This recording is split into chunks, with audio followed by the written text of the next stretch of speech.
AFCON ambayo itapigwa hapa nchini Kenya pamoja na Uganda na Tanzania.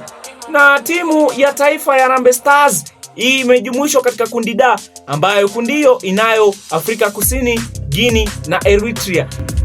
Afrika Kusini, South Africa, Eritrea, taifa la Guinea.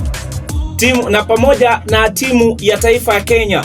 Na timu mwenyeji ambayo itaandaa michuano hayo ni nchi ya Uganda, ambayo imejumuishwa katika kikosi katika kundi H. Na kikundi hicho kinajumuisha Tunisia, Uganda, Libya na Botswana. Kundi la mwisho ndipo Taifa Stars, timu ya Tanzania na Nigeria pamoja na Madagascar na Guinea Bissau wapo katika kundi hili. Katika vikundi ni vikundi 12 na jumla ya timu 48 kutoka bara nzima la Afrika.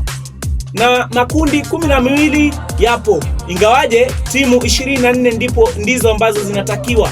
Na katika kila kundi timu 2 zitahitajika, ingawaje kutoka makundi ambayo timu wenyeji zipo Uganda, Kenya na Tanzania, bado ni timu moja tu itakuwa ikifuzu.